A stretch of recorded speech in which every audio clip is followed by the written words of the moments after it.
and welcome to this week's edition of the Side Splitters. My name is Lyle. I'm Batman. I'm Andy. And our goal tonight is to leave you in stitches. What's up, Bruce? I mean, Andy. Oh yeah, no, it's just glorious fall days, and when fall always runs around this time of year and things are getting colder and less hospitable. I'm reminded of sometimes significant others in your life. Oh? Well, no, because all right, so I'm not even going to go to how this actually came about, but there was a thought that occurred to me, and I didn't know what your personal feelings on the matter was. Oh, boy. Okay, so the question I pose to you, sir, is would you think it would be all right that you being a married man, or anybody that would have a significant other in any shape or capacity, if you cheated on them, but because the person you cheated with was their dying wish? So, my significant other's not dying, but the person that I cheated with is. Yes. And their dying wish was to have sex with you. Yes. Like, full on, huh? Yeah. Can I consult my significant other first? You can go about it however you want to. But like that just seems like one of those like weird gray areas because I don't know. I know my girlfriend would be totally opposed to it. Well, period. I mean, here's the thing you got to ask yourself. A, is it convincing enough that, this person could convince the significant other? And B, if they're really dying, I mean, who's going to know? I mean, if you're close enough to the point where they actually want to have sex with you, like, you would know whether or not their claim is legit. True. It's not like you're getting, like, called up from, like, a random person from high school going, yeah, it turns out I have cancer, so, you want to do it? Like, no, I would not buy that in a minute. Yeah, because it reminds me of the one time, there was this one stand-up routine that Dave Chappelle did. Back when, he used to actually talk. Go figure. He did this one routine about Michael Jackson when Michael Jackson was still alive. He was saying, like, how do we know how guilty Michael is? Because he was saying that the kid that was in question was one that was a part of the Make-A-Wish Foundation. Mm-hmm. And his dying wish, the kid's dying wish, was to visit Neverland Ranch and meet Michael Jackson. So that happened. And while that happened is apparently when he made claims that Michael touched him. And Dave Chappelle was just like, I'm in my 30s. And, I mean, I listened to Thriller album, but it wasn't in my prime or anything. Like, how does this kid know what the Thriller album was? Why does he like Michael so much? Yeah, his dying wish is to talk to Michael Jackson. Why? Yeah. He was just like, not to mention the case went on for so long. At some point, Michael had to just look over at him and be like, I thought you were dying. Yeah, it's just that whole thing reminded me of it. That's all. Wonderful. Yeah. But no, like, I guess for you would have to work it out with your wife to be like, look, hon, this is person. I've known her for years. She's kind of had a thing for me. She's going to die. Like, I mean, it wouldn't be so much me working it out with my wife. It would be that person, because that's what I would tell them. Look, you make that work with her. And we'll see you have to convince her. Yeah. You know what? If you can get a 3-way going, that'd be even better. Yeah. So that's how that would work. Yeah, because you may be dying, but if we do this, then my relationship might be following. So, because I mean, when it boils down to it, that's pretty much what marriage is, in my opinion. It's just getting by. And you get threesomes? No. Oh, okay. I thought it was like you're advocating swinger marriages. No, getting by without pissing her off. Oh, okay. Just any way, shape, or form. Just, you know what?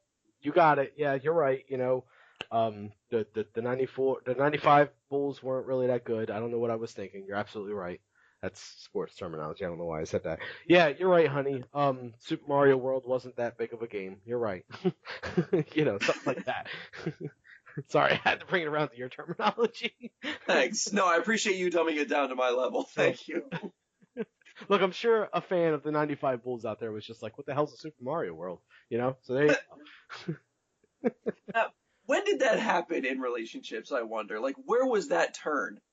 Because it's funny that you say that, where it's like, oh, whatever it does, whatever you have to do to make her happy. Like, her happiness is just to be like, you know what, be complacent, whatever she's accusing you of, take the blame for it and just move on with your lives. Like, don't piss her off, try to make her happy, fly under the radar, put your head down. Like, that, people in the 1950s would have probably, like, tried to help us find our balls. Like, when did when did women turn from the most expensive appliance in the kitchen to the lord and master of the domicile? go. Well, I'm going to say this much. I don't know if it was, quite that different of a spectrum back then.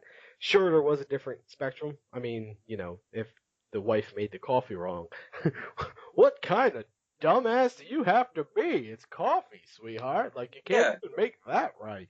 Get in the kitchen and do it again. you know, you but the had guy, one ever-changing job and you failed. but the guy probably had a smile on his face the entire time. Like, that's the difference.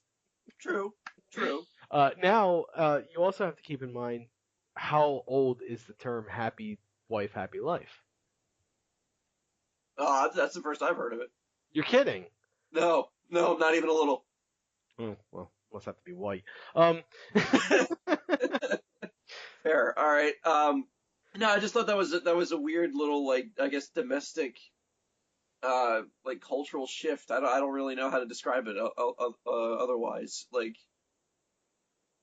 I mean, make her happy, make her happy, make her happy, versus her just being like, oh, I better not embarrass him in front of his friends. That would be a poor hostess of me. Like, I want to be a good wife and be supportive, but yeah, but I same mean, like token, at the same time, think about it this way: like, how many times did we'll say Gabe Johnson come home, and he's like, man, if I don't stop at the bakery and get her favorite bread today, maybe she might be upset with me, and that'll be no good because then an argument might start and the mistress name might fly out, something along right? those lines. I better keep my wife happy as opposed to, letting her get upset and therefore somehow finding out about the three mistresses I have, or something along those lines. Or how will I ever get by? I don't know how to cook dinner. There's that too. Yeah, and it's funny too because a lot of women will point out, it's like, oh, women are becoming more important in the work industry. Like, they're doing everything is just as good as men. And I'm like, well, yeah, but that's the true is for the opposite. Men are actually learning how to do their own domestic stuff for themselves too. So Yeah, I am the primary cook of the house. I'm not going to say my wife's a terrible cook. She just doesn't know how that's to. that's actually a surprising claim from a man that just shakes things on the stove until they're done. This whole thing again. I'll have you know I got a new pan, sir. It was a bit of an early birthday gift for my wife, actually. Yeah, Oh, see, nice. that's the relationship we live in. That's the world we live in. She bought me a new pan and told me to be happy now. But it's Well, after we're done with this podcast, you better wear something slinky and then go to bed. I want to talk about the pan for a second here. I know it sounds really Okay. stupid, but I want to. It's First of all, the brand name is Gotham, which was the first selling point for me. There's actually Gotham cookware. Yes. Is it all stolen? No, but I think the idea is it's like a titanium ceramic pan. Oh, because it has to stop bullets. Like, I think the innards of it is titanium, and like the heat conductor at the bottom is a titanium ring, but the pan itself is like a glossy ceramic, so you can't scratch it. It's 100% nonstick. I mean, I cooked eggs on there without butter, and those things just slid around like no problem. Huh. Like, they were scrambling themselves in the pan because they couldn't sit still. It was awesome. uh, yeah, I just fried some pork chops on it tonight. I mean, I used the tiniest bit of oil just to get the breading to cook around them, but aside from that, no sticking whatsoever. And I was just like, this is phenomenal. And on top of all that, I can take the entire pan, shove it in the oven, and it'll withstand up to 500 degrees. So it has the same capabilities as a cast iron skillet, in a nonstick pan. It's pretty fantastic. I actually love the enthusiasm that you say this with because you are genuinely happy about this pan. I am. Why else would I be talking about it on the podcast? Like, like you are talking about it like it's like a supreme, like, early 2000s roadster or something like that. Like, with like the caveat of a fine, car entrepreneur. Like, Yeah, like pointing out the materials it's made out of and everything. oh yeah, yeah, pointing out the materials, the versatility of it, like, oh, this thing purrs like a kitten. It's like, oh, those eggs are practically scrambling themselves in the pan. It's true Hey, how though. smooth of a ride this Gotham pan is. Oh, and don't get me started on the titanium bottom because the heat conduction is just beautiful. I mean, that pan heats up quickly and it stays there, Andy. It stays there. Everything cooks nice and quickly and evenly and heat is distributed properly. It's just nice to have a good pan for once, you know? Goes from zero to broil before you remember what you're cooking. So speaking of you were talking about the fact that wives or just women in general are becoming more relevant in the career paths of things and everything. They're having more careers as opposed to like part-time jobs from back in the 50s, if anything at all. I wanted to touch on that a bit because me and my wife actually had a conversation the other day, and it was just a fun thing that we were doing. It wasn't like anything serious or anything, but she was joking with me, saying that I could never do her job. Now, Okay. her job is, for those that don't know, my wife works with the mentally disabled, autism. She works with autistic men. She works in a group. She pretty much draws up the behavior plans for them and everything. I'm trying not to get things wrong, but I'm also trying not to cross boundaries. So look, she does wonderful things for the world we live in. Okay. Okay. I'll take your word for it. And she's absolutely right. I probably could not do what she does. I don't have the patience she has. Um, Literally. no pun intended. What if I intended it? Anyway. Well, yeah. I'll put it to you this way. Clearly, she doesn't have a problem dealing with, you know, people with mental issues. Mm. And she married me. And there's a joke somewhere to be made. Anyway, I couldn't do what she does. She's 100% right. And I started telling her that she probably couldn't do what I do. Now, for those that don't know, my wife is short. I'm not going to announce her height because she would be very upset with me. Some she will know, even though she doesn't listen. But she will know. Carry on. But she's short, and that's it. Um, Now the filling spices into a plastic container portion of my job isn't really that difficult. It takes a bit of getting used to for your breathing patterns and all that, and getting stuff in your eye can be annoying, and just certain things stink and certain things make you sneeze and cough and itch a lot and all that. But what it comes down to with that is when she would she be able to lift 50-pound boxes plus, like maybe 55, 60 pounds. She says she can. Fine, that's fine. You could probably lift a 55-pound box or more, whatever. But can you climb up a ladder and get it off of a shelf because you're not going to be able to reach it because you're short. So you would have to climb up a ladder, get a 55-pound box, and then climb down the ladder holding the 55-pound box. That's the part I don't think she can do. She Yeah. claims she And can. keep all 10 nails intact.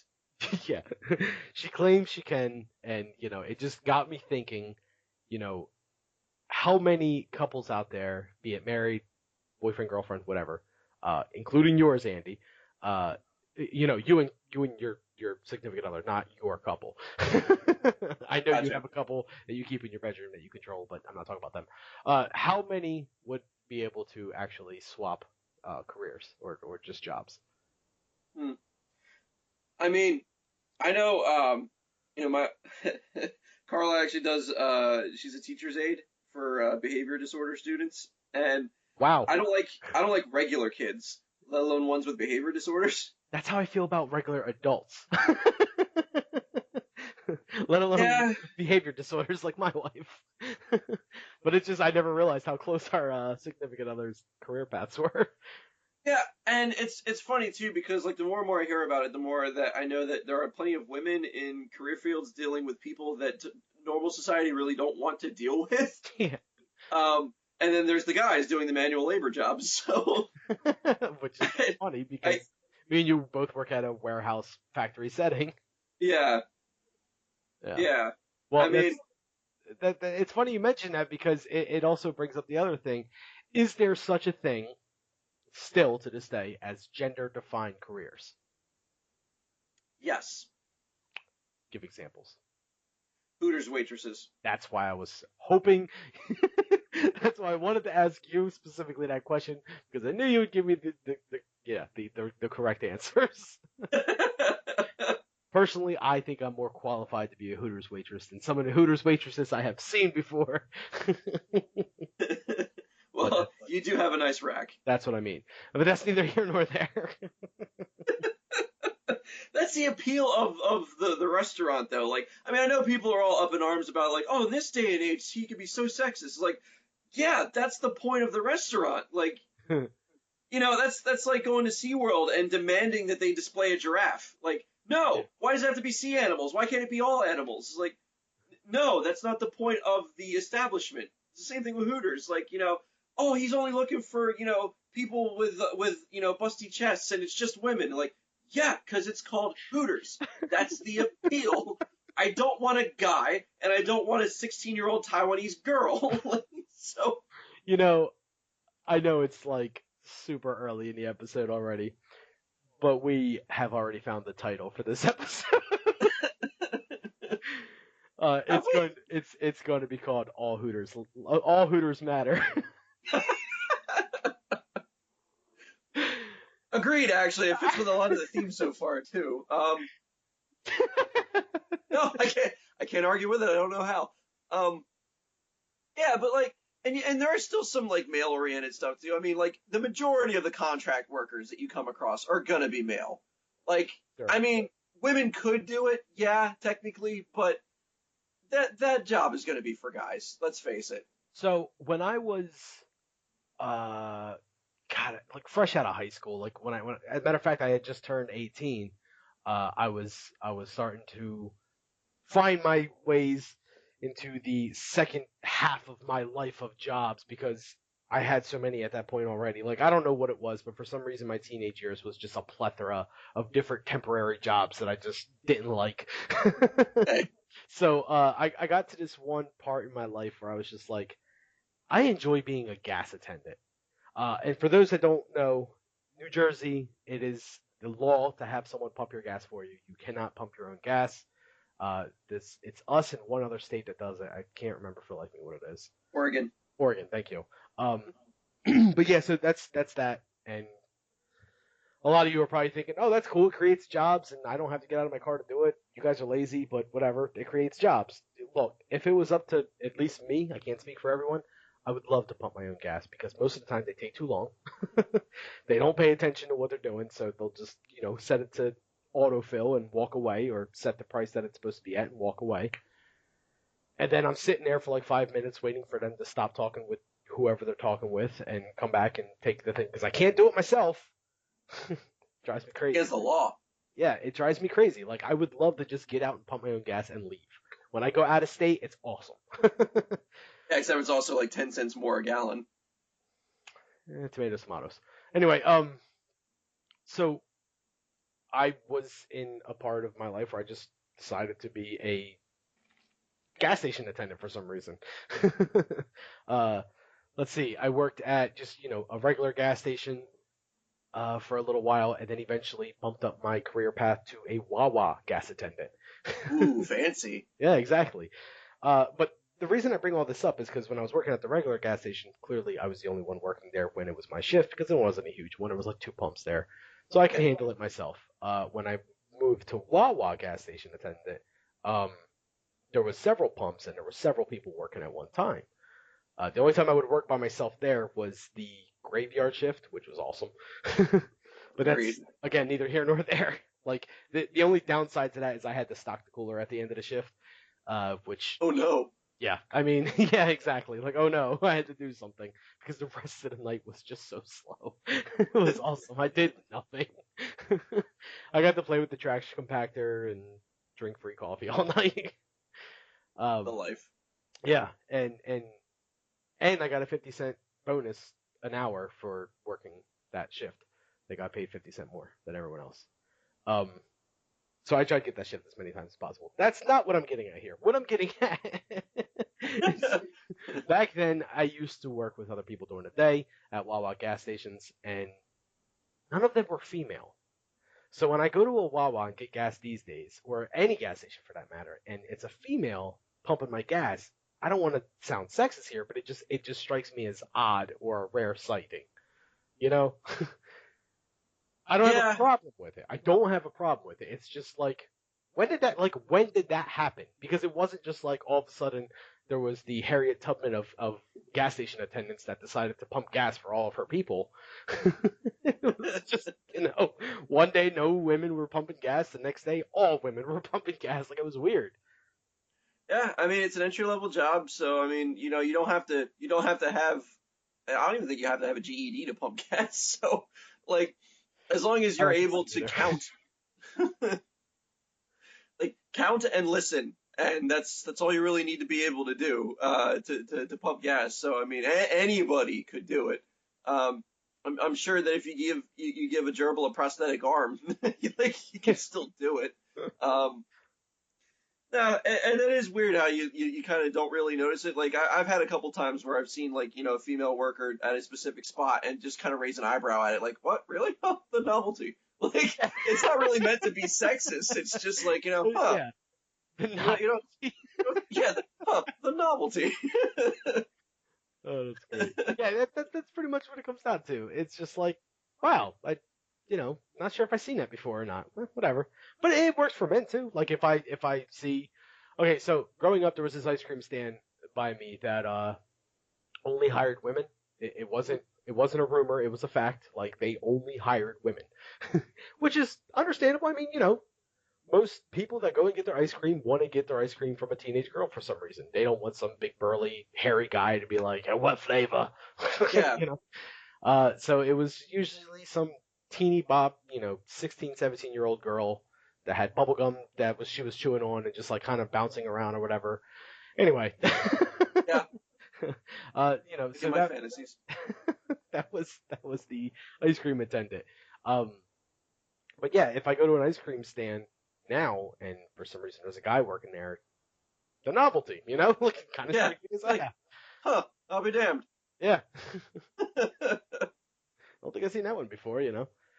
So that's what made me wonder, like, is there still gender defined roles? And sure, not roles, God, gender defined careers. Uh, sure, Hooters obviously, and you can make the female strippers can only be female, the male strippers can only be male. For now, I'm sure that'll change soon too. But anyway, Yeah, I mean, because there are male nurses. Oh, I got one. Um, there are only female maids.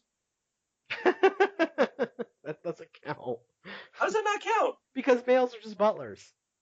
No, maids and butlers are two separate job functions. Are they? Yes, they are. Oh, you sure? Yes, because the butler is, well, I mean, the traditional sense of the butler is he is head of the kitchen and dining room. Like that is what he does. He's a host. He coordinates. He also uh, lays out stuff, but he doesn't clean. A butler specifically does not tidy up or clean. He just prepares and plans. A maid actually does the majority of the cleaning. Oh, see, then Fresh Prince of Bel-Air lied to me because Jeffrey always used to clean. He was a friend of the family, A gentleman's gentleman. a gentleman's gentleman. You're absolutely right. Rest in peace, Uncle Phil. Anyway, That's why if I ever got rich, I want a female butler, just so I can have a female butler. The novelty. breaking down those walls. In that case, I'll have a male maid if I ever get rich. Yeah, he has to wear that frilly stuff, like the French maid outfit, but for a guy. Yeah, yeah, that'd be great. I have a coworker quote of the week here. Do you? I do. And I wasn't sure how much we would go on with this segment, but I was like, you know what the hell? I got another one. Let's just try it another week and see how it goes. And we don't take that long on it, like I said before. But this one was just too good, and it was from a coworker. I said last week I wouldn't say names, so let me not do that. But it's a female at my job. I hope The novelty. but it was just it was for some reason, and this is out of context, but she was asked if she's ever heard of bukkake, and her response was, you know, she was just like asked me, have you heard of bukkake before? Like I've heard of that, but like I thought it was just a word, like that's some bukkake or something. Oh, just like a random made up like expletive or something like that. Yeah, so naturally, as soon as she's asking me this, I'm like, hold on, get out my phone and just start typing it in.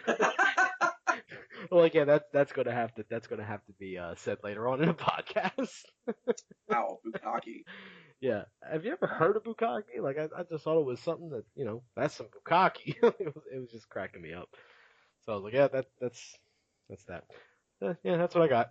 Although, to be fair, I did know a woman who was like in her late 20s, early 30s that didn't know what a BJ was. Like, just the abbreviation, or? Yeah, did not know what BJ stood for. I mean, that's not so bad if you think about it.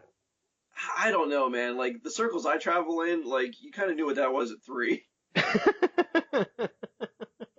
Well, you were 3. The female butler, on the other hand, they were a Yeah, little older.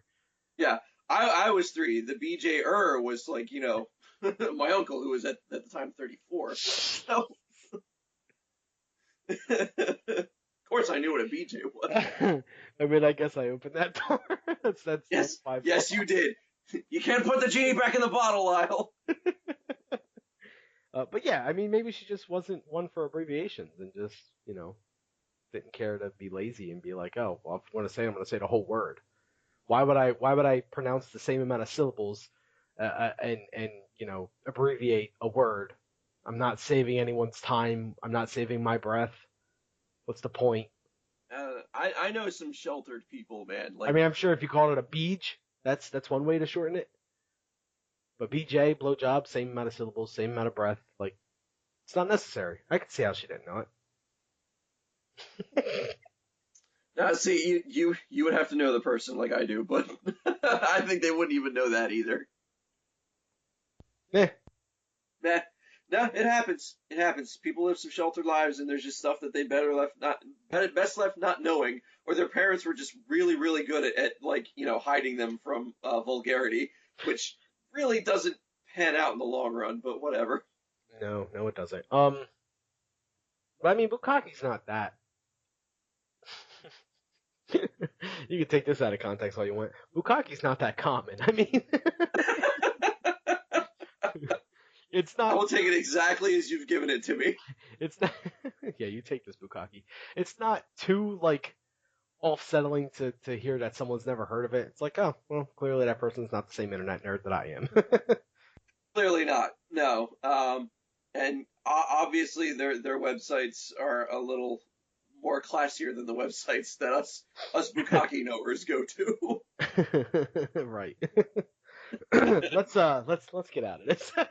So Yeah, before it all gets unloaded at once. like several of them all at one time. Yeah, just all connecting all over my holes. Go ahead. Oh, yeah. Let's discuss football. I don't even know how to transition. We're just going to do that. Yeah, it's really hard to find common ground between, porn sites with bukkake and football picks. Right. So, football time, guys. Yeah, sure. Just down and dirty. All right, we stopped doing that. We're going to do this now. This week was a fun week. As you know, it was the first week with, as I explained to you and your brother Rob last week, which, by the way, let's just take a moment here. Thanks again to Rob for being on the show. It was a blast, and my God, I absolutely loved last week's episode. It was a lot of fun. Like, I don't know what, I think it was just, the fact that it wasn't a whole lot of me and just, more you guys going at it, and it was just like, this is great. I felt like an audience member while I was editing. It was fantastic. But, yeah, so thanks to Rob for being on the show again. But anyway, so he was part of the pick'ems, the week 4 picks last week, the NFL picks, and, it was a close week. We had Rob versus Andy versus Graziano, which was the ESPN expert.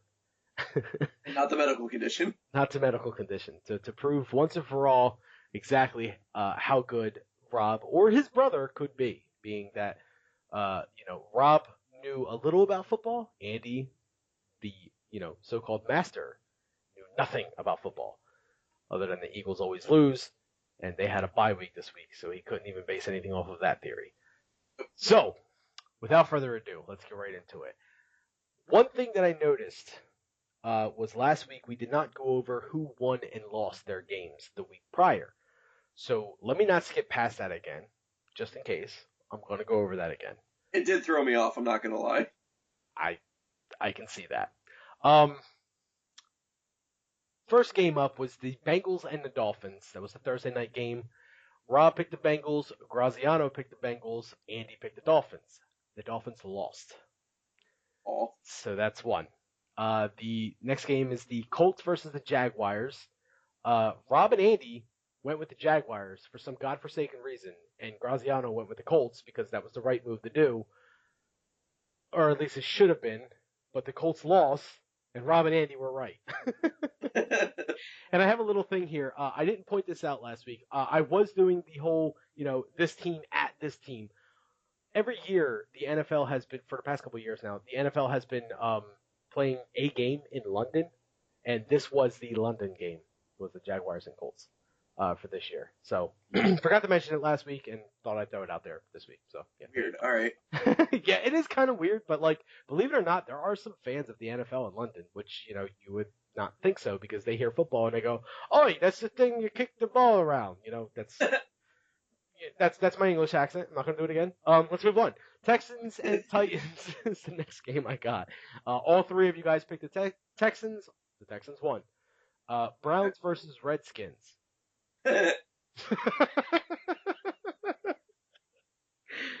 those that listened last week, you got to hear a wonderful PSA from Andy.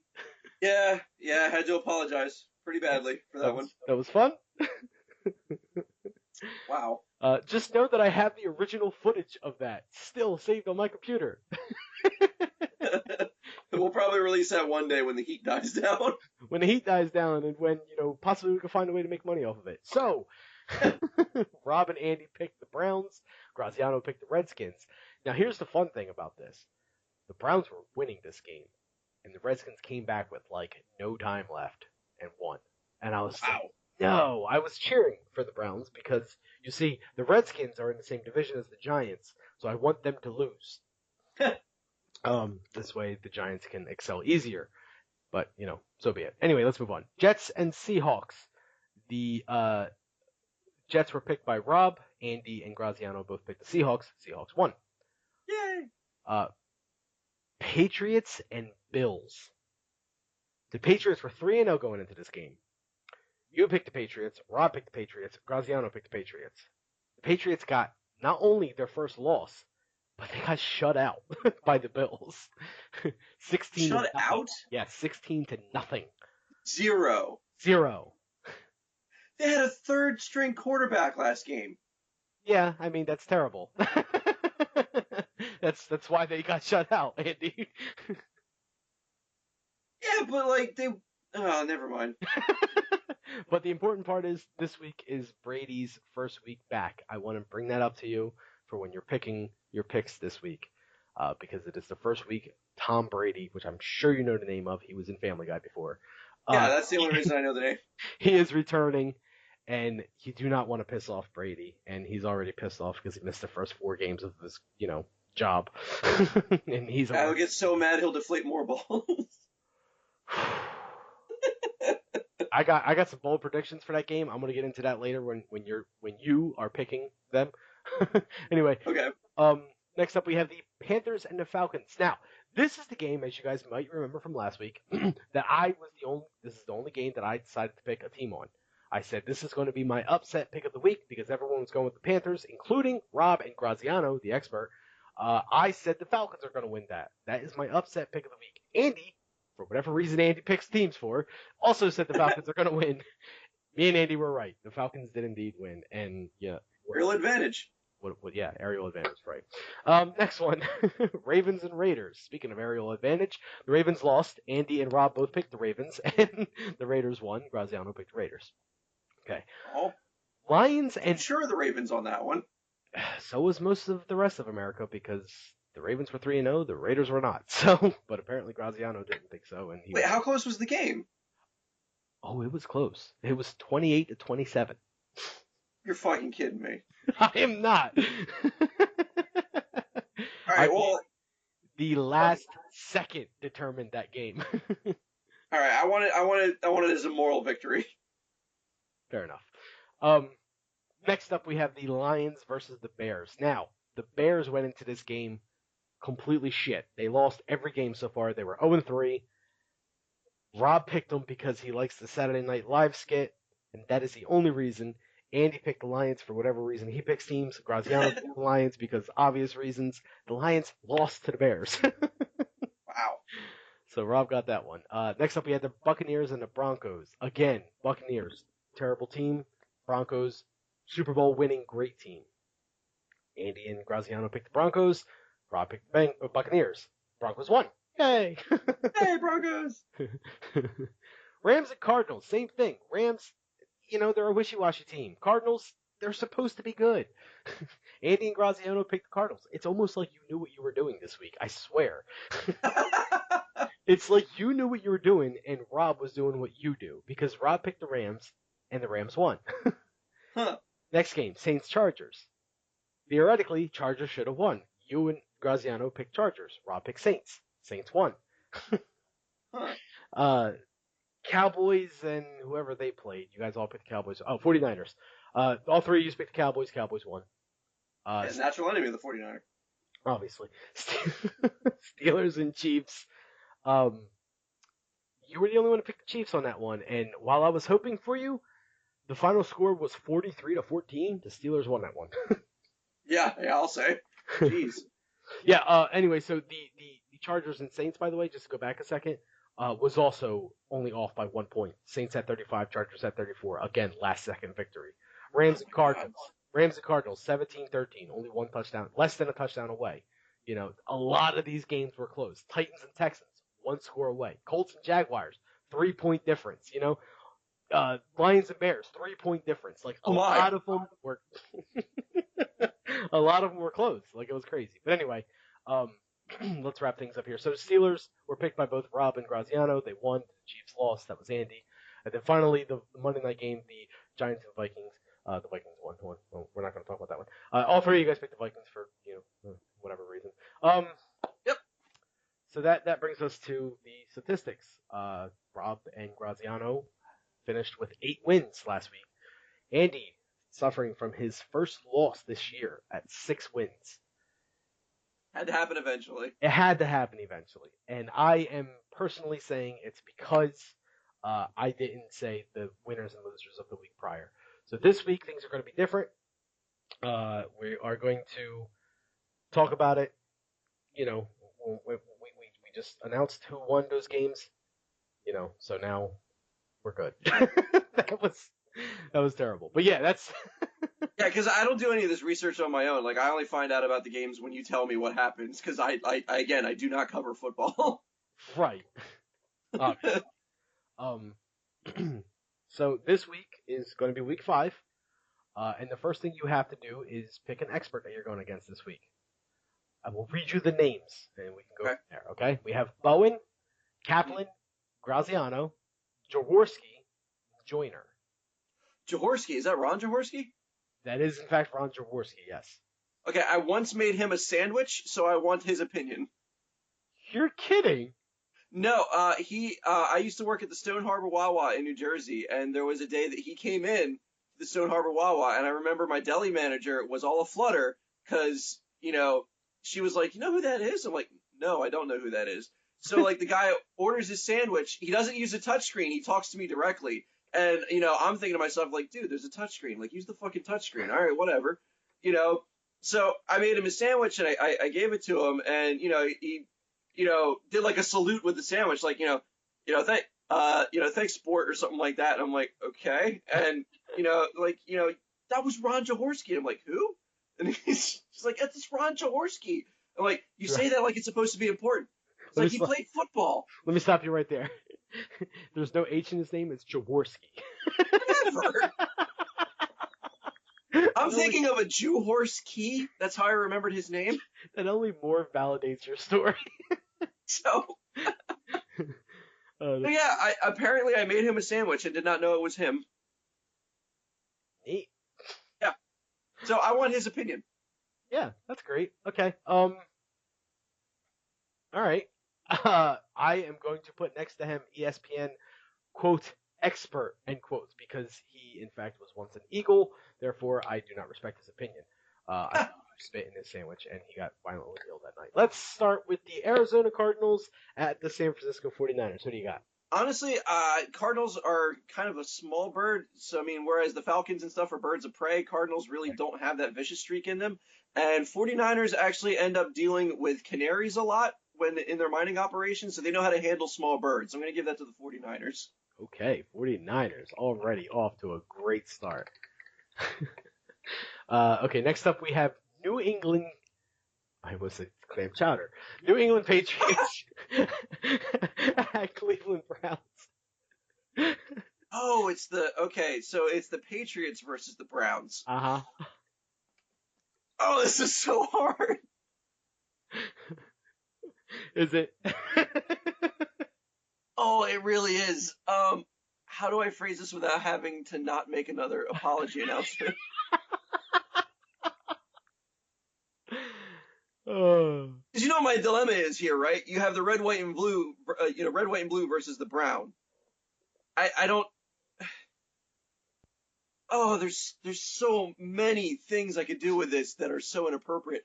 But I will say that thus far, in a battle of those particular colors, while brown makes a lot of noise, red, white, and blue is still kind of getting away with it. So I'm going to go with the Patriots. Pats. All right. Next up, we have the Philadelphia Eagles versus at the Detroit Lions. Ooh, Eagles versus Lions. Yeah, again, Eagles being a flying team, but I do not like Eagles. God, I really don't. No, but I guess between the two of them, the Lions did end up losing their last game to the Bears. Don't do that. What? None of that sports talk. That's not what the people That's pay sports for. talk. I'm trying to get a measure of what the Lions are like. If you have a lion that cannot handle a bear, I mean, they're supposed to be regal animals. Like, Right. a bear is just a brute. Okay, I'll let that slide.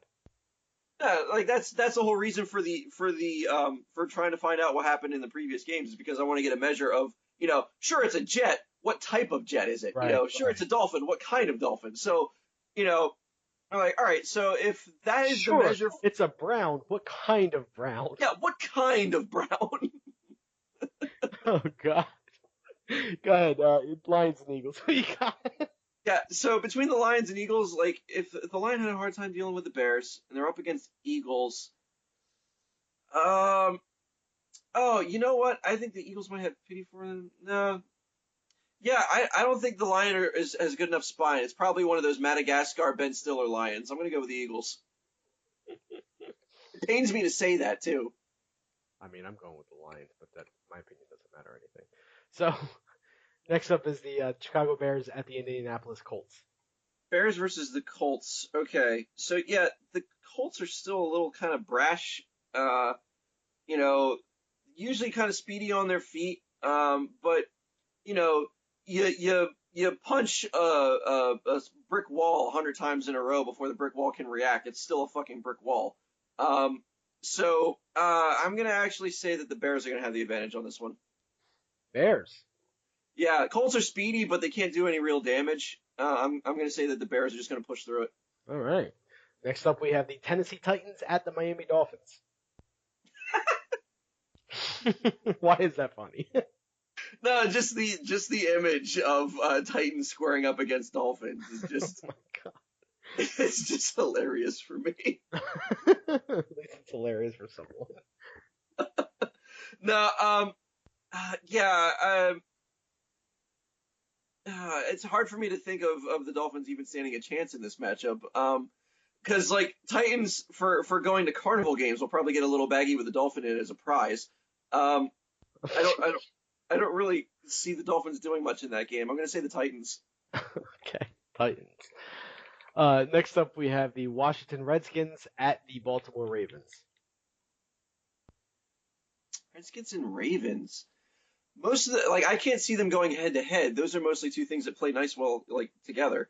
Um, or is that a crow? No. Birds are birds. They're sacred. Um, I've literally lost you at this point. Like I'm not even on the same planet with you, let alone in the same podcast.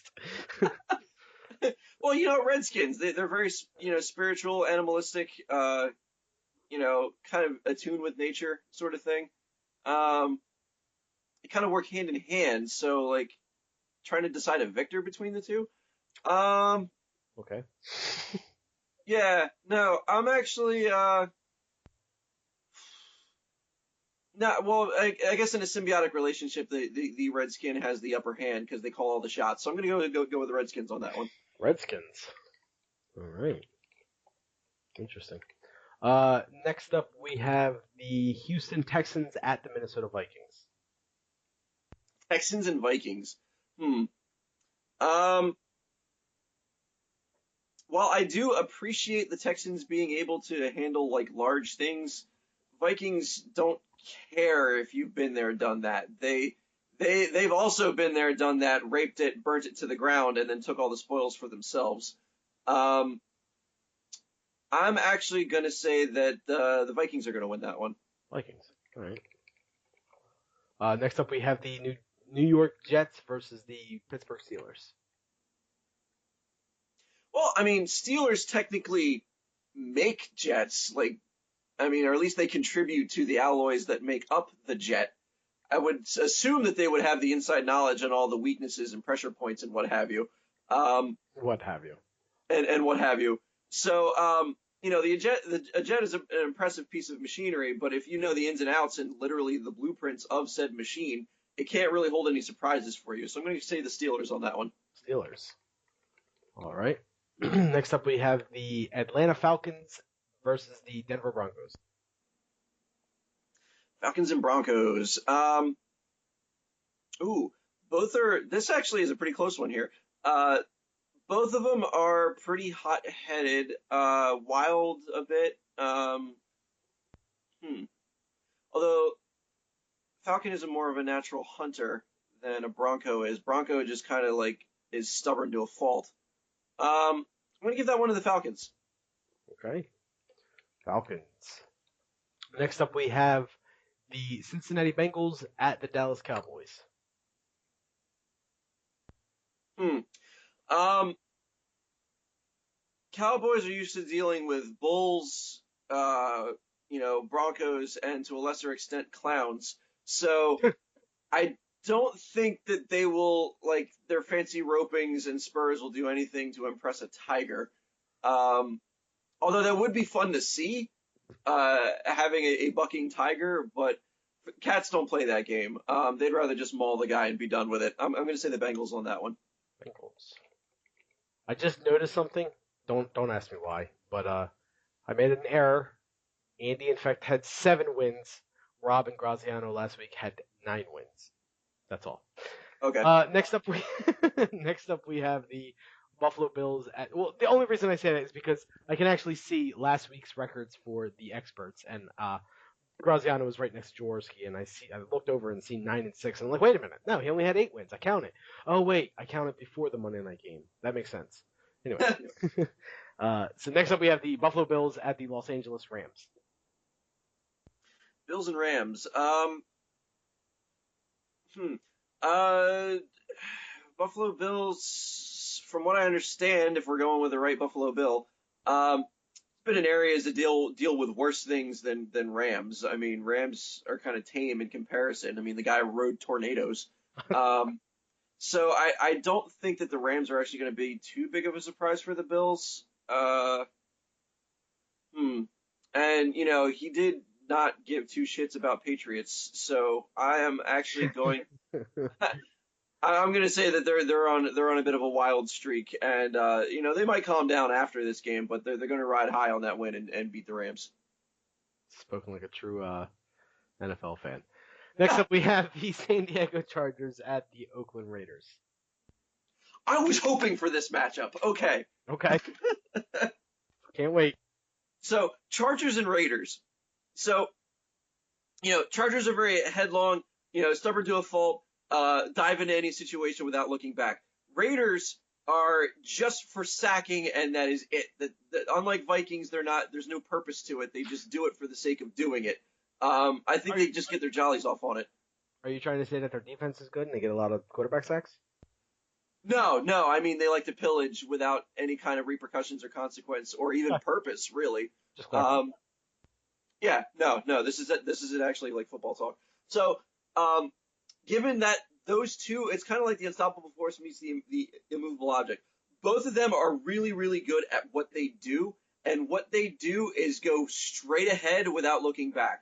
So, between the two, I would say actually that the Raiders might have the better advantage on this one because while they do not really do it with purpose, they do it with malice, with passion, and that's something that the Chargers lack. So I'm going to say the Raiders are going to win that one. That was beautiful. Next up, we have the New York Giants at the Green Bay Packers. Huh.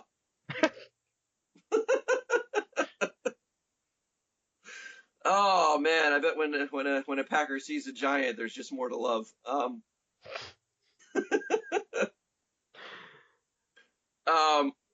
and who knows? They might be mesmerized by all that man meat and too distracted to be able to do anything about it. So I'm gonna say that with lust in their eyes, they are going to lose to the Giants.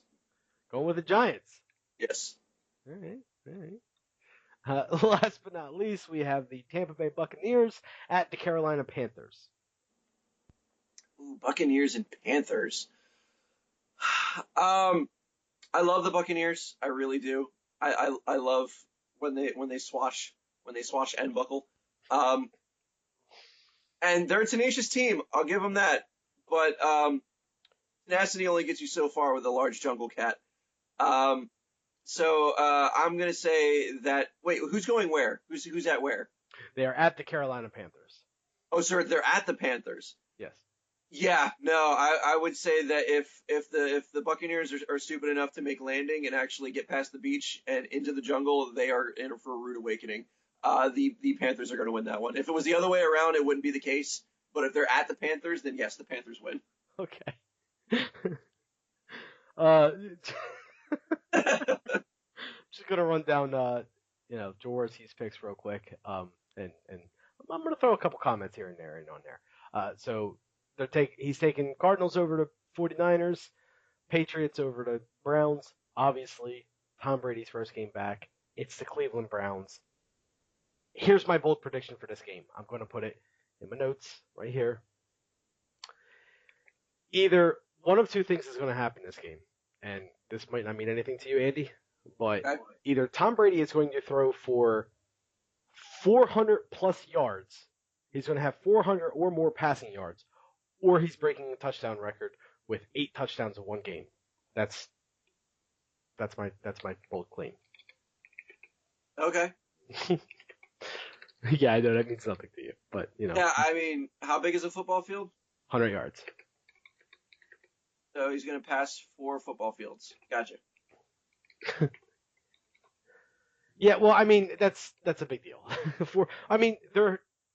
Last week the Falcons quarterback I think threw for 500 plus yards. Matt Ryan. That's huge. More importantly, the one receiver on the Falcons, Julio Jones, he had 300 receiving yards. That means he caught passes equaled to 300 yards, which is insane for one player. It was actually the broadcaster brought up a fact that said this is the best game he's ever had of his life. That includes Pee Wee League, high school football, college football, and the NFL. This is the best game he's ever had in his life. Wow. That's something. Anyway, Jaworski obviously has the Eagles. He's a former Eagle, so he has the Eagles over the Lions. Again, I'm taking the Lions on that one. But not about me. He has the Colts over the Bears, the Dolphins over the Titans, the Ravens over the Redskins, the Vikings over the Texans, Steelers over the Jets, Broncos over the Falcons, Bengals over the Cowboys, Rams over the Bills, Raiders over the... Wow, he has a lot of different picks than you.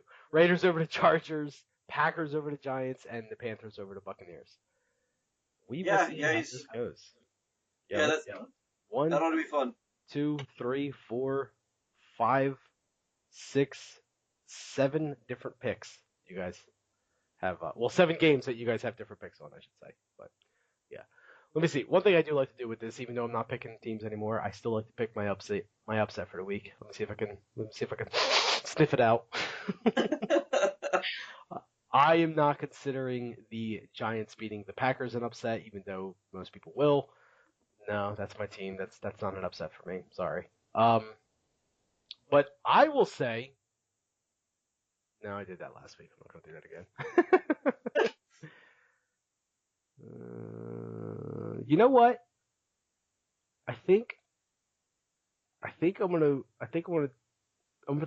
agree with Andy on this one. The 49ers are going to beat the Cardinals. That's my upset. I knew you were going to go with that game. That's my upset pick of the week. There you go. Birds do not stand a chance. The Birds indeed do not stand a chance. I'm hoping the same could be said when they go against the Lions. The Eagles, and I don't like them. So yeah. All right, so that's football talk this week. Me and Andy did some talking, and we decided to bring back a segment for everyone that we haven't done in some time. So we're going to forego clickbait news this week, and we are going to bring back the Would You Rather segment for the week. Yay! I have a few for Andy to answer here because there's no point in me even trying to answer some of these because Andy is clearly the superior player in this game. I don't know. I had one or two for you in case you feel froggy enough. We'll see how it goes. But okay. The first one is the one I'm dying to hear about, so I'm going to start off with this one. And it all bases upon whether or not you have seen and or heard of this movie and or character. Jodie Foster, the movie is Nell. Nell? No, I've never heard of it. I was afraid of that. It's kind of obscure. It's from like 92 or 93.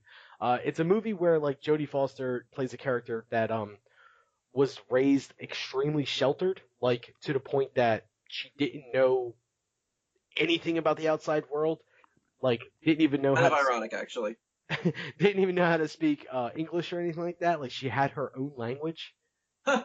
All right. So, she was kind of like a wild woman, like a almost, Neanderthalic type thing. Ooh. Okay, so even though I've never seen the movie, I can already answer this question. Go for it.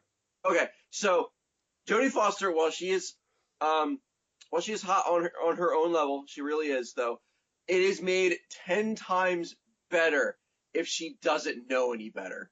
Like, if you're talking about somebody that is isolated to the point where they not only have their own language, but they're kind of feral in a way, and if you can gain trust by, I don't know, giving her half of an apple, and she'll be eating literally out of the palm of your hands, you would have Jodie Foster literally doing whatever you guided her to do, and, not knowing any better or being the wiser for it. That is incredibly sexy. It's essentially just kind of having your like a life-size like fuck doll, and that is just an amazing concept that it looks like Jodie Foster on top of it. So yeah, while Jodie Foster may be entitled now or whatever the hell you would call like snooty uppity bitchiness, if she's been a closet for the majority of her life, and doesn't know that, these things that she's wearing are called clothes and are completely optional. And, you're allowed to have ice cream for breakfast. And, Right.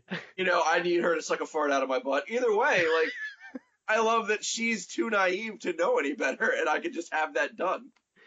So you'd be able to get past the whole her own language thing. Oh yeah, no, I'm pretty sure after a couple hours, I'd be speaking a language too. All right. Nice. Yeah, Jody. Yeah, yeah. Humming a message like click click. I don't care what the hell you're saying. Just do it.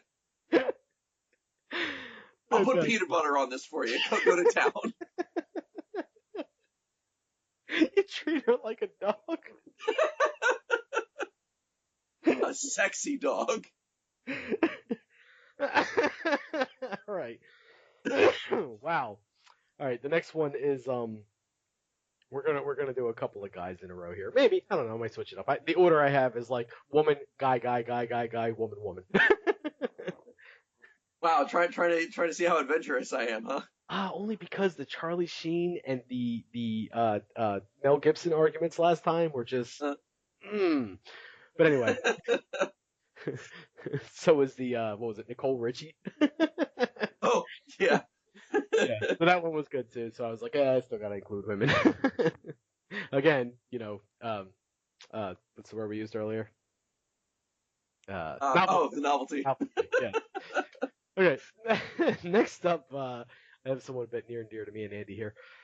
Jim Carrey Hmm. or the Cable Guy.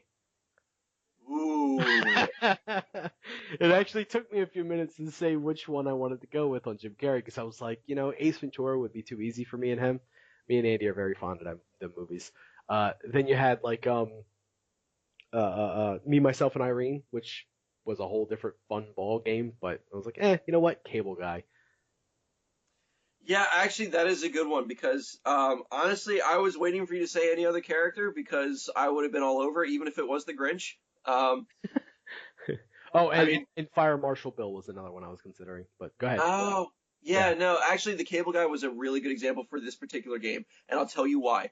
go for it. Um, Between the two, I would actually go with Jim Carrey. And the reason being is because the Cable Guy, now, I'm sure that when we first start dating or doing butt stuff, it would be an amazing experience because he would be so attentive. But that attentiveness turns into raw neediness, and that neediness is going to drive me further and further away for the most part. Um, he's going to always be wondering where I am, what I'm doing, to the point where he's going to stalk me no matter where I go, check my phones, you know, disapprove of my friends or try to drive them away from me, and like start setting up these little intricate traps to get me in moments where I'm like, just like he did with Simba, Ferris Bueller. Uh, what is his name? I don't remember it. Matthew Broderick. That's it. Yes, yes, yes. Yeah, just like Oh just like God. he did with Simba. Your He comment about Simba just completely threw me off. I'm like, I don't even know now.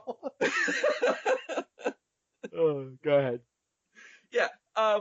So just like with Matthew Broderick, like he set up these traps. Like sure he had the stolen karaoke equipment, and he wasn't going to tell him about it. And it wasn't until Matthew Broderick started spurting him that he even sprung that trap. Be like, well, all right, I already laid this down, so let's use it. And then friggin' uh psycho stalker like ninja the guy. So I could not be in a relationship or even have just even a pure fuck buddy time with the Cable Guy as opposed to Jim. And Jim is charming. Sure, he's probably legitimately crazy. He is a Scientologist after all.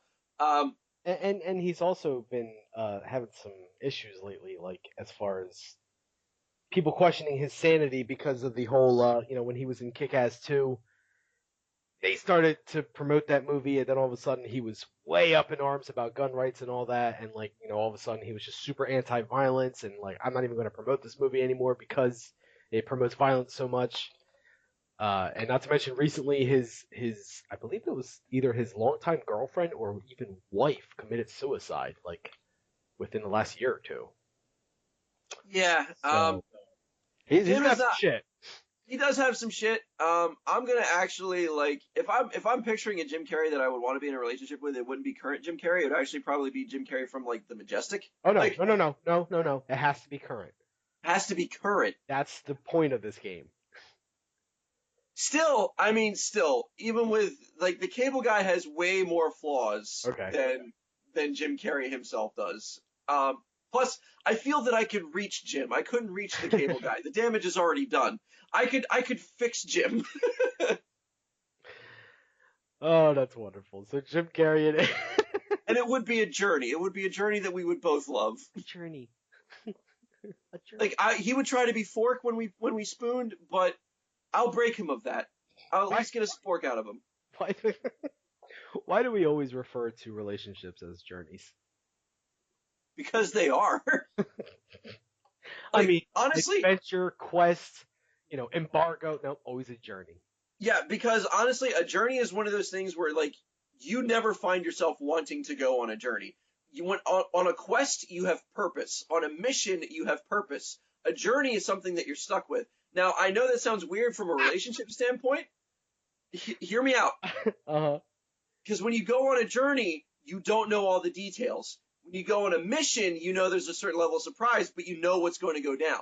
In a quest, you know what's going to go down. In a journey, you're stuck with whatever happens, and you got to kind of have to deal with it. That's what a relationship is. You may have a goal in mind, but you are going on and a journey with this person that you have no idea all the intricacies. You have no idea how it's going to pan out. You have no idea if it is going to pan out. So yeah, that's what makes it a journey. Ladies and gentlemen, let's just hope that Andy's not single next week. So next up we have. You know what? I'll let you decide. Do you want to really bury yourself and go with a woman next, or do you want to stick with the men? Now give me one more dude. Fine. I hope you don't mind being uncomfortable. Okay. Like, in the back of a Volkswagen. Would you rather Ben Affleck or his character from Mallrats? Oh, Ben Affleck in a heartbeat. Okay. Oh my God, Ben Affleck in a heartbeat. I don't even care. No, like there is just something about him now, and I don't know what it is. He turned that road He's Batman. Huh? He's Batman. Yeah, but I mean, oh God. So originally, I kind of saw him as a Shitty Daredevil. no, like mid-90s Ethan Hawke. Okay.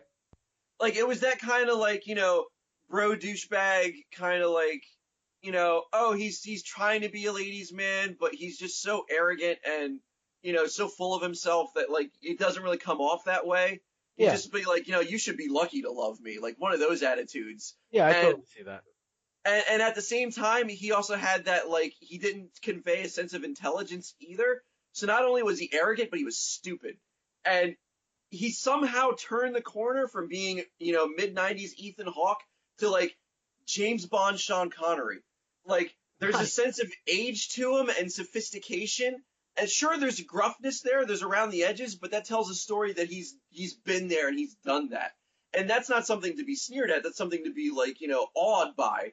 So like while he's, gently caressing my hair at the candlelight, and then telling me all about what he's done with his life, I don't care that he's not paying attention to what I'm interested in. I actually care that he looks at my eyes and to the depths of my soul to tell me his harrowing journeys through life. And at the end of the day, he's going to put it in me. And that's all I really wanted. I wanted a nice meal. I wanted a good story. I wanted gentle eye contact and a hard rod. And Ben Affleck could give me all of those. Out of curiosity, have you ever considered getting paid for writing the profiles on like eHarmonies for older men? I have to know. No. Because, no, not at all. We could definitely turn this podcast into an advertisement for just that. We will make you some money, boo-boo. That was magical. It was just a weird transition for him. Like, I don't know when it happened. I couldn't pinpoint it exactly. But that's where he is right now, and like I love him for it. And the gruff, you know, he's rough around the edges, but he's been there and he's done that. Like, that is beautiful. Poetry, man. All right, let's go with a chick. Oh, here's a fun one because I certainly couldn't decide. Um, I always give you, you know, crazy or like, you know, fell off the radar or, you know, wouldn't touch it with a 9 foot pole, you know? I Right. decided to go different on this one, and maybe you wouldn't agree with me, you know, maybe you're just wrong. But Okay. That's Kaylee happened once or twice. Kaylee Cuoco or Penny from The Big Bang Theory. There's a difference? If there is, figure it out. I Yeah, mean, I'm hard pressed to think of a difference between the two. well, you know, one one is obviously a little bit more PC than the other. Yeah, true. Um, hmm. And this is a tough decision because Yeah. I kind of have a problem with Penny, sorry. I have a problem with Penny from Big Bang Theory. Now, I've only ever seen 3 seasons of the show, Go on. all right? But the main problem that I have with Penny from the Big Bang Theory is that she she hits too many stereotype buttons for me. Like, she's written to the point where I feel like I am compelled to actually find her attractive. Like, it's not even like a conscious choice. It has already been decided for me that I'm going to find her attractive because she is the nerd bait hot chick that lives next door You know, and hits all of I'm, those buttons. I'm going to stop you right there because I can see totally where you're going with that, and I've considered that. I really did. And one thing that you have to keep in mind is while Kaylee Cuoco, the actress, you wouldn't know if she was the nerd bait or whatever. You wouldn't know if she was slutty or not slutty or anything like that. We do know for a fact that Penny from The Big Bang Theory, or at least I should say I know, she's slutty, she's dumb, she's always been with, you know, the jock or the pretty guy or whatever, never with the nerd and everything like that. So whereas you're saying that she hits the stereotypes because it's obvious that the nerd is going to want her, I disagree with you there because I can think of a lot of people that would say, no, I'm a nerd and I want nothing to do with her because she's just going to constantly put me down and I'm never going to have a chance with her and I don't want that chance with her because she's as dumb as a sack of rocks. I am not one of those people. I will certainly sack her rocks. So, no matter how dumb they are. Yeah, but the problem that I have with that though is that, I feel that way because she at least entertains the notions of even being around these guys. Like, I know that in the first season, like, there was some hesitation there, but she kind of accepted their shenanigans way too soon. Like, Yeah, but I mean, you know, okay, so let's just make things perfectly clear. Guys, I don't know if you guys know this or not. Me and Andy, we can be easily considered nerds. Look, no.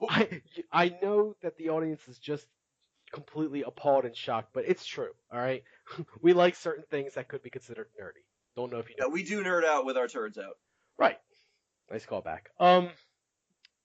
We have met women in our time that, you know, probably shouldn't give us the time of day, but for whatever reason they did. And, you know, did we push them away? Did we say, you know, you're faking it? You were written to be this character? No, it does happen. I mean, we both can speak from experience that it happens. Yes, I will say that, but I don't know. It's the idea that it's presented to me as fiction in the first place, and then doesn't try to make me feel otherwise. Just rubs me the wrong way. All right. This one's not working out for us. Let's move on. So Kelly Cuoco is at the end of the day, just because of how much I just resent Penny. We're going to go with one completely, this one's going to be fun. Adam West or Adam West from Family Guy? You have Adam West or Adam West? Your move. Oh my god. Yeah, that's right. Ball's in your court. Oh god. No, they're both awesome. Oh man. How can they make me choose? There was a genuine laugh out loud moment I had with Adam West, the real Adam West. Oh, Um, because he was asked in an interview. It was shortly after being on Family Guy, and of course his, I guess, foot traffic on, hey, how's Adam West doing these days? Kind of increased when he did Family Guy stuff. sure. And he was asked in an interview about, like, him coming back out of the woodwork to do like voice acting gigs and stuff like that. And they asked him various questions in the interview, and one of the things they asked him, because at the time the Jersey Shore was a big show, and one of the interviewer that was talking to him asked him like, "What do you think about Snooki?" And he had like a blank look on his face, and he looked dead at the guy, and he's like, "I have no idea what that is." That's great. That's so awesome. And like he has awareness of what his role is in his career at this point that is refreshing. And he's just so damn charming.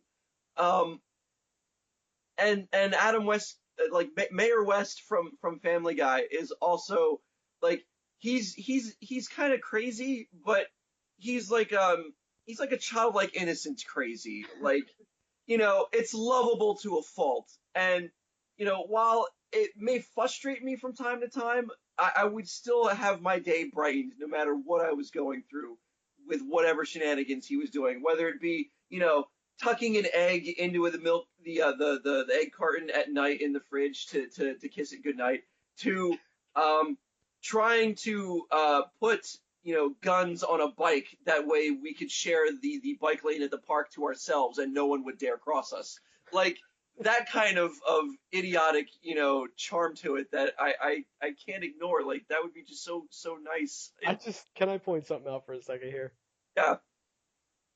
You are giving so much more thought and effort to the idea of how difficult it is to pick between two old men, essentially, as opposed to the hot young blonde. Yes. Carry on. Yes, that is how much I appreciate Adam West more than Kelly Cuoco. And I'm sure there are other guys listening to this that would agree to that. From a fulfillment point of view, I would fulfill her. From a fulfillment point of view, several times. And the idea that cartoons never die, so I get to have Adam for the rest of our lives together, I'm gonna go with Mayor West from Family Guy. Fair enough. I would May her West, whatever that means. Let's see the next one. So. Oh, I have one for you, actually. Okay. So, Halle Berry. Oh boy. Or Miss Stone from Flintstones. Miss Stone? Yeah, remember the secretary in the Flintstones movie? The live action Flintstones movie? Yes. No, I don't remember that because I've never seen it. Really? Yes, really. Why would I watch that?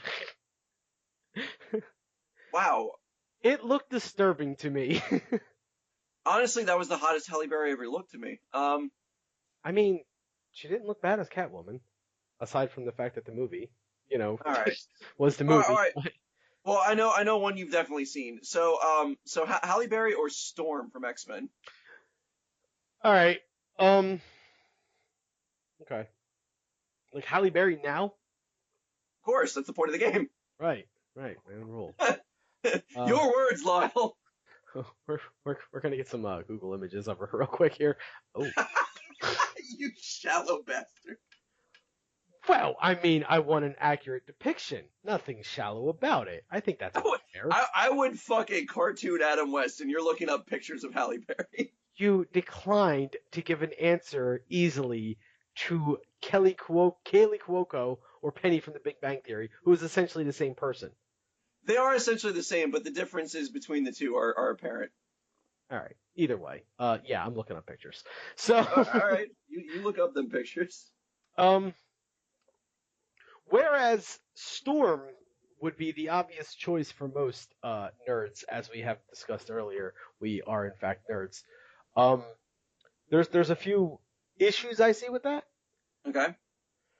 One being a double-edged sword, whereas I'm sure her powers can make things very exciting and different and fun in intimate settings.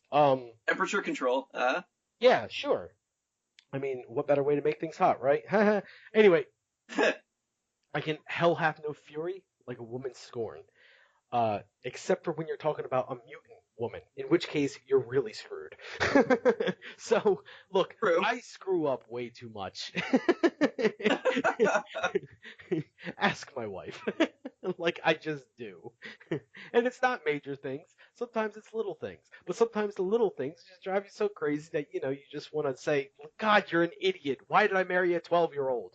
And it's one thing when it's coming from a munchkin. It's another thing when it's coming from someone that can control the weather. All right. No, that's totally fair. So I'm just trying to lay out the negatives here. The actual Halle Berry, in her current form, um, from what I see, she went back to having long hair again. Yeah. It's not looking bad on her, I gotta say. So that's great. I don't really know much about her personality outside of movies, so that's all I can Ah. really go off of. That being said, I can't make up any negatives for her. Aside from, I do know that she is very sought after. Some people enjoy that because they look at it and go, "Hey, I have eye candy now." Not only do I have eye candy, but I have a trophy wife. That's the word I'm looking for. And yeah, sure, that's great. And I would certainly consider my wife the most beautiful woman in the world. And obviously, she's a trophy wife to me. Um, I don't know of people that are ogling her on a daily basis and drooling at their television sets because she's on them. Whereas Halle Berry, I know for a fact that people do that. So Okay. that's the downside I see to current Halle Berry. That's what I'm getting at here. And I'm going to have to say that's not so bad of a downside as someone controlling the weather and literally sending a blizzard at my ass. And I don't mean Dairy Queen treats. So I'm going to have to go with with the current Halle Berry, who would hopefully feed me a Dairy Queen treat. That would be wonderful. All right. Yeah. Hope that is sufficient. No, that's actually perfectly legitimate. Okay. Well then I will go with. I got a few more. We'll try to shorten them up a little bit. How about that? I got to get some of these ones in there because some of them I was just like, this is one I have to have. this is Okay. this is my Mel Gibson or my Charlie Sheen. Uh, Shia LaBeouf. Ooh. I Already have off to a bad start. I have I have two here, and because of reasons, I'm going to go with the one that I shouldn't go with. Okay. Yeah, I have Shia LaBeouf, and then I have his character from either Transformers or Holes. Now, Transformers, that can go either way, but Holes, he's underage, so that's the one we're going with. Your move. Can it be something else? No, no, it has to be Shia LaBeouf or Shia LaBeouf from Holes, the underage Shia LaBeouf boy. And I did the math, and the actual actor was 17 years old when that movie was released. So he probably shot it when he was 16. Hmm. Okay. Because Transformers Shia LaBeouf, you're just gonna go, oh, that guy. I'll have No, connections. I didn't like him. Yeah, but you'll have connections with Bumblebee. So I mean, No.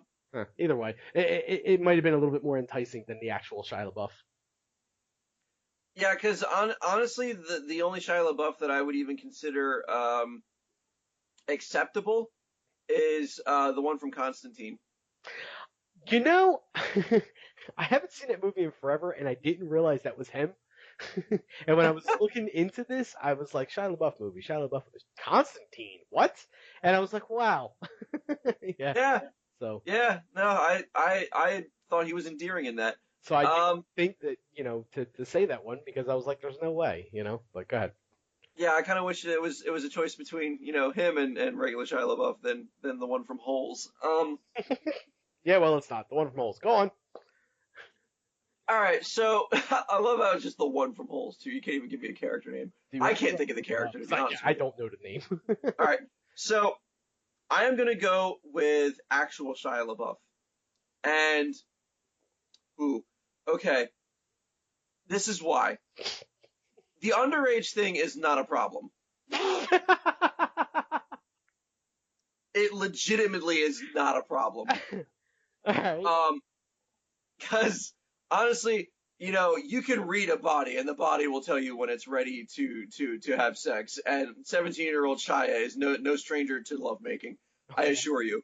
Nor would anything I do to him shock or appall him, except for when I start breaking out the honey and candle wax. But that's beside the point.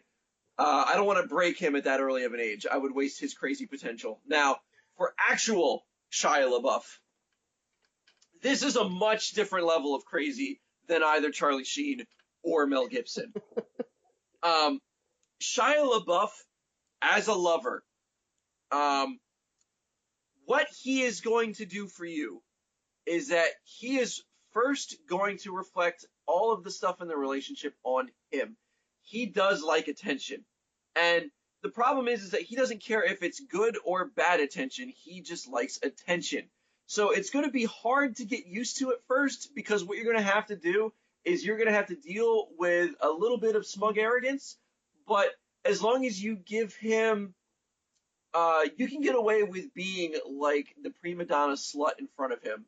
Like, not giving him the time of day or something, or being like, oh, I would love to do this for you, except for your hair is like that. Why is your hair like that? And he'd do something crazy, like, cut out sections of it and it'd be in mange. And it'd be like, how's that, bitch, huh? You gonna fuck me now that I look like a rabid dog? And which would be scary at first, but then, you can kind of calm him from that. He'll apologize and love you even more for it. Like, the idea that you even got him to care that much about something stupid like a haircut, and he would be all over you for it. So you would have to deal with some crazy things just to get the engine started.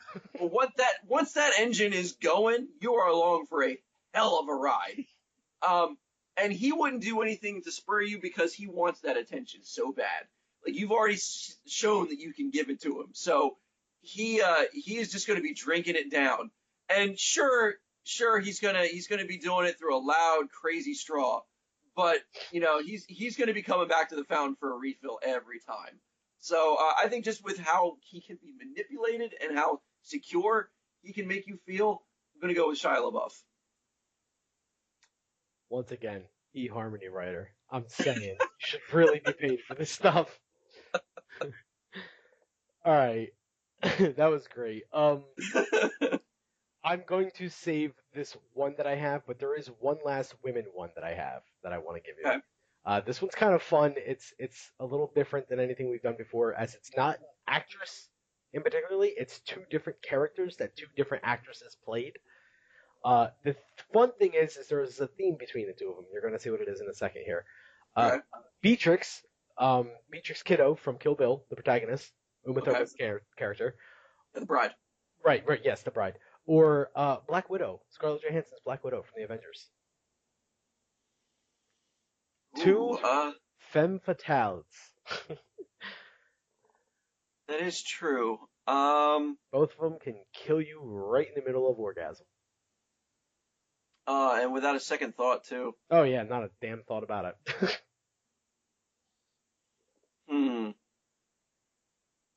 Yeah, that is a tricky one. Yeah, I had fun coming up with this one. I was like, oh, this is gonna be fun. It wasn't all by myself. Shout outs to my coworker Rob.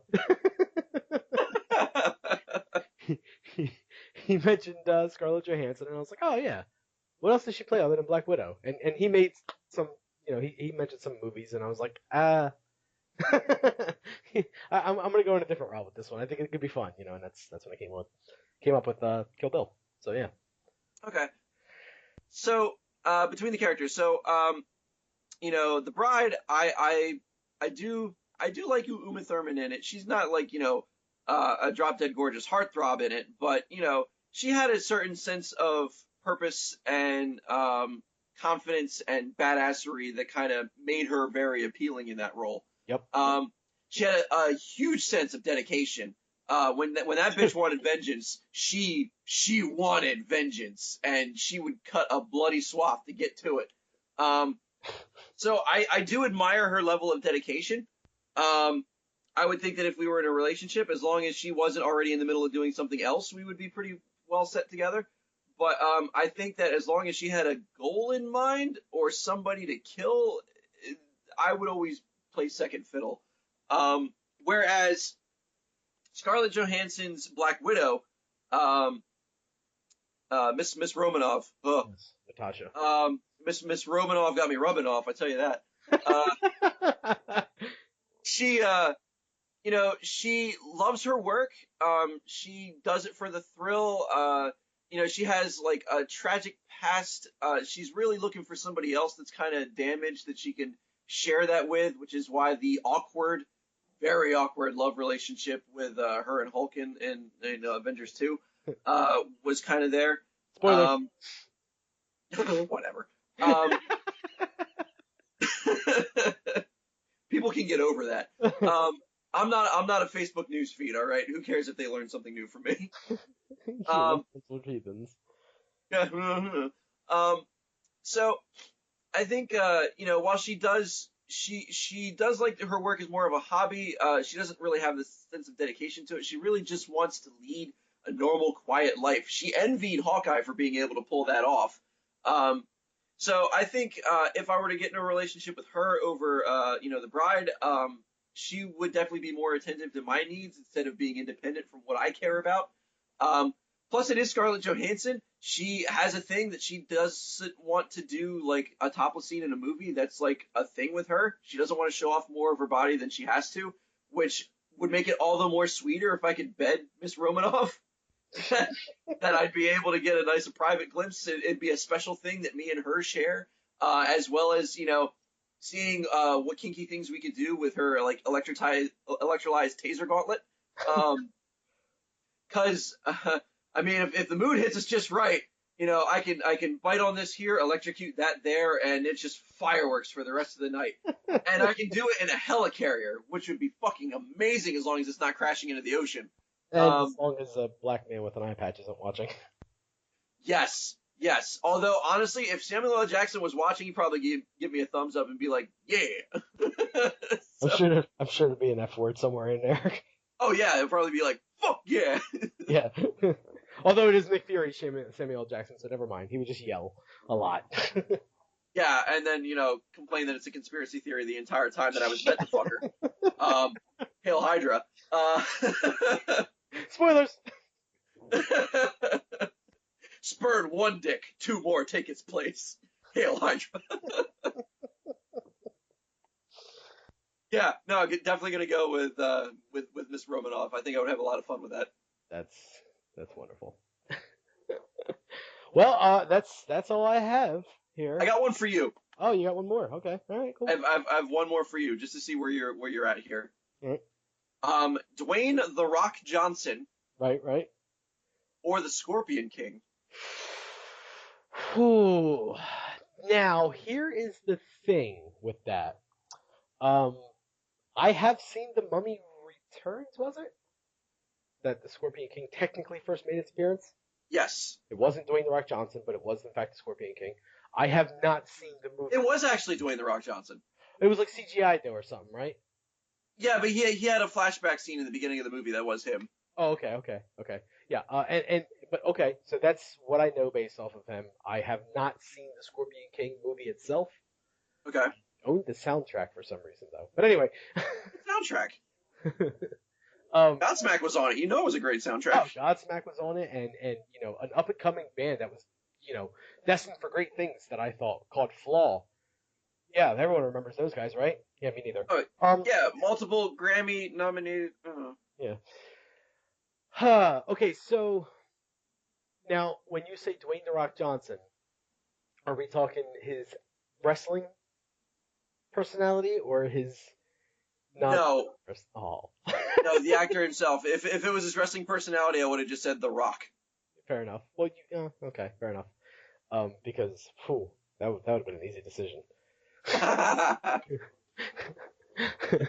You mean I'm going to have to deal with having to constantly get prank phone calls from Stone Cold Steve Austin for the rest of my life? Yeah, I think I'm going to live with this one. Because that's what they do. Yeah, probably. Plus, you can cuddle it in a corner and talk about how much you both hate John Cena. Oh, I thought they were cool now. Kinda. Oh, okay. And I, for one, love John Cena. I just want to throw that out there. I have no idea what he wrestles with or anything like that, but the memes on the internet regarding John Cena are probably my favorite. When I can post a video of a woman stripping down pretty much almost completely nude, and then as she's getting ready to undo her bra, the last very thing that pops out isn't breast, but in fact John Cena. Yeah. The music starts and everyone goes nuts. And when when I'm when I'm home and then my wife comes home from work and she goes, "What the hell is wrong with you?" Because she's thinking at first, "Why did he post something like this? My God, my whole family's going to think he's a pervert." And his name is John Cena. Da, da, da, da. And then she goes, "Oh right, I married a 12-year-old." See, she doesn't have a problem with minors either. Anyway, not, not the question, right? Okay, so Dwayne the Rock Johnson or Scorpion King? Yes. Well, I mean, off the screen and off out of the ring, I really don't know much about Dwayne the Rock Johnson. Um, I will say that he's probably not going to be determined to put bugs that are like ancient somewhere where they don't belong. So that's a plus because I feel like that's all that happened in the Scorpion King. Um, Okay. a lot of black beetles, a lot of plagues, and just a lot of negativity. Again, I'm gonna judge this one based off of negativity. And I know the Scorpion King for a fact had a lot of negativity. Sure, he had wealth and he had power and all that, but hello, Dwayne the Rock Johnson, homeboy is like in every wrestling event in like the past 2 or 3 decades. Not to mention all of the Fast and the Furious movies that don't have someone that is CGI'd because he couldn't handle his own car. Ironically enough. Yeah, don't too soon me. Look, people were making Ryan Dunn right away because he's a jackass that drunk drove into a wall. Ryan Dunn was a comedic genius. I thought he was hysterical, and it actually affected me a little bit when he died. I didn't know him personally, but he was funny as hell, and I was just like, damn. Now, Living Will is not going to see the light of day. Well, Anyway, so if people can, do all the too soon jokes about him, I'm doing some about Paul Walker, which again, ironically, his name is Walker. Maybe if he used that, he wouldn't have. Anyway, um, so ouch. so Dwayne the Rock Johnson, that's who I'm going to go with here. First of all, when I sweat, okay, it looks like buttered rolls. When he sweats, it looks like something that should be on a magazine. All right. It's two different magazines too, because I can definitely be on a magazine too, but it's like a Julia Child magazine, whereas opposed to a men's fitness magazine that he's on. And it doesn't need to be in black and white to be artsy because it's just already very well crafted to begin with. So, yeah, there's obviously the physical appearance as to why. Um, the only thing is I would probably always have to play the position of catcher because I'm afraid if I was ever pitcher, he might just sneeze and it would snap off because I have to imagine those things are incredibly strong. But then again, if he's playing pitcher and he sneezes, I might get split in half. Uh, so that's a downside too. Now that I'm thinking about it, maybe I want Scorpion King. Maybe those bugs can do some wonder. I mean, Cleopatra had the first vibrator with the cornucopia filled with Yeah. bees, So maybe bugs work. Hmm. You know, I'm Yeah. gonna I'm gonna I'm gonna do the old switcheroo here. In fear of having either being split in half or having parts of me snapped off out of a fit of allergies, I am going to have to go with the Scorpion King as opposed to Dwayne the Rock Johnson. So you couldn't romantically handle Dwayne the Rock Johnson. It's not that I couldn't handle him; it's just that I couldn't handle his sneezing. And I mean, who can? Am I right? What an oddly specific thing to be afraid of. I work at a spice warehouse, Andy. It's not odd. I come home, I'm covered in black pepper. He takes those clothes off, he's sneezing. I'm getting split in half. How many women work there? Nobody. It's just the secretary. Oh, And then it's me and Rob. And then it's our boss and a couple of so delivery guys. So you only have one Spice Girl. Yes, Andy. And she's far from a girl. Anyway, she'll tell you herself. She's more manly than most of us. But she's fun. The novelty. Yeah, the novelty. I'm almost wondering if we shouldn't make it all Hooters Matter and instead just make it the novelty. Uh, Novelty Hooters. all Hooters Matter. These guys like novelties. Yeah, there you go. All right. So, naturally, that will do it for this week's episode of the Side Splitters, titled All Hooters Matter. My name is Lyle. And my name is Adam West Fuck Buddy. Andy. Yes. See. Uh, And Nell.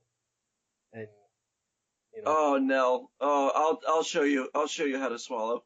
Come here. Ice cream for breakfast.